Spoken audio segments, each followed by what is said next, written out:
Bismillahirrahmanirrahim. Assalamualaikum warahmatullahi wabarakatuh. Alhamdulillahilladzi arsala rasulahu bil huda wa dinil haqq liyuzhirahu 'ala ad-dini kullihi wa kafa billahi shahida. Allahumma shalli 'ala sayyidina Muhammadin wa 'ala ali sayyidina Muhammad. Amma ba'd. Saudara-saudara yang dirahmati Allah Subhanahu wa taala, alhamdulillah pada kesempatan ini kita bisa melanjutkan kajian tentang kitab Ta'limul Muta'allim. Masih membahas di pasal yang keempat berkenaan dengan masalah menghormati ilmu dan menghormati pemilik daripada ilmu.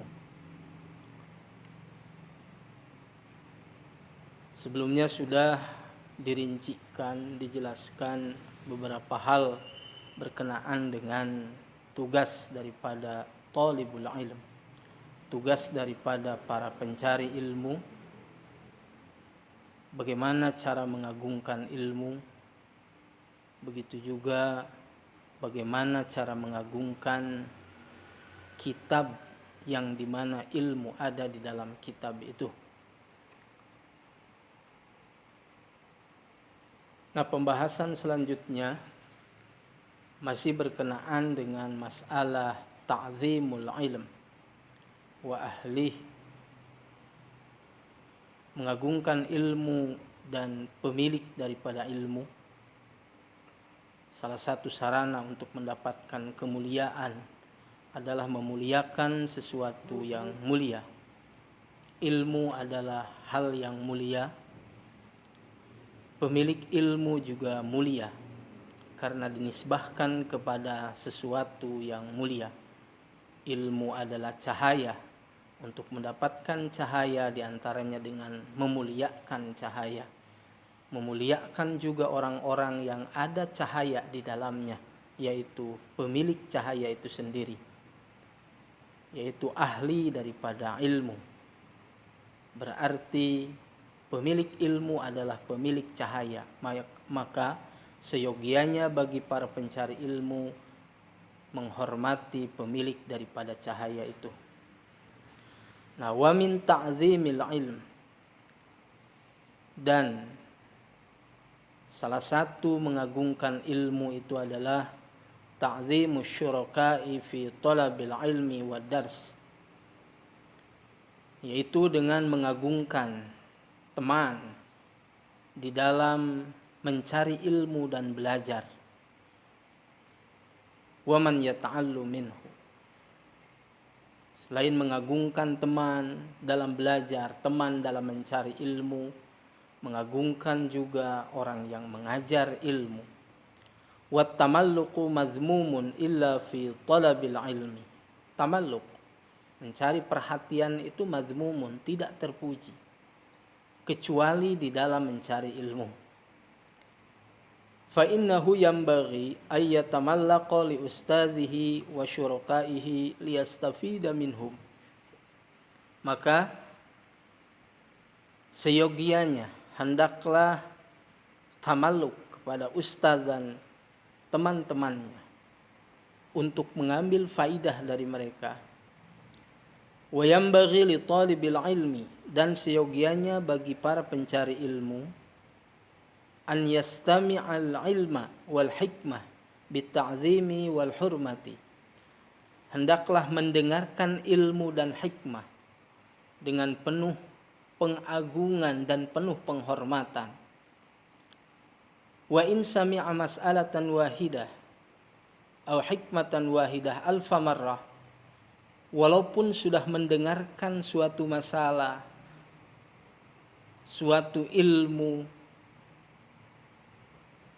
atau hikmah atau satu hikmah sampai 1000 kali, qila dikatakan, man lam yakun ta'zimuhu ba'da alfi marratin ka ta'zimi fi awwali marrah falaysa bi ahlil ilmi. Jadi barang siapa yang tidak mengagungkan ilmu, tidak mendengarkan ilmu dengan pengagungan dan penuh penghormatan, setelah dia mendengarkan 1000 kali daripada masalah itu, kata'zimi fi awwali marrah, sebagaimana dia mendengar pertama kali, maka falaisa bi ahlil ilmi, dia tidak dikategorikan ahli ilmu. Nah, ini merupakan syarat bagaimana mengagungkan ilmu, bagaimana menghormati ilmu. Walaupun sudah mendengar berulang kali, akan tetapi penghormatan, takziman terhadap ilmu harus tetap sebagaimana kita baru mendengar ilmu itu. Sebagaimana ketika kita mendengar ilmu baru. Sebab ketika ada unsur penyepelean karena sudah pernah mendengar, bahkan di sini dikatakan walaupun sampai 1000 kali pernah mendengar, dari sisi pengagungan dan penghormatan sebagaimana halnya kita baru mendengar pertama kalinya. Nah, selanjutnya masih berkenaan dengan masalah etika para talibul ilm. Wa yanbaghi li talibil ilmi alla yakhtara naw'al ilmi binafsih. Alla yakhtara naw'al ilmi binafsih. Dan seyogianya bagi talibul ilm, bagi para pencari ilmu, hendaklah untuk tidak memilih jenis ilmu itu atas pilihannya sendiri. Bal yafudu amrahu ilal ustaz, akan tetapi menyerahkan urusannya itu kepada ustaznya. Fa innal ustadza qad hasala lahu at-tajarub fi dzalik, karena ustaz sudah mendapatkan ilmu itu berdasarkan penelitian. Karena gurunya lebih tahu ilmu apa yang sesuai dengan tabiatnya. Fakana a'rafu bima yanbaghi likulli wahidin wa ma yaliqu bi tabi'atihi. Karena ustaz itu lebih mengetahui apa yang seharusnya bagi seorang murid yang sesuai dengan tabiatnya. Nah, maka di sini diperlukan untuk bagaimana konsultasi kepada seorang guru, bagaimana konsultasi kepada seorang ustaz untuk memberikan petunjuk ilmu apa yang harus dipelajari.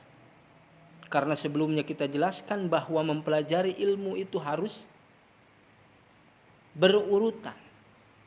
Harus mempelajari muqaddimah, jangan langsung kepada natijah. Nah, seorang ustaz berdasarkan pengalaman, berdasarkan eksperimen yang sudah dialaminya, lebih tahu akan ilmu yang sesuai dengan tabiat seorang muridnya.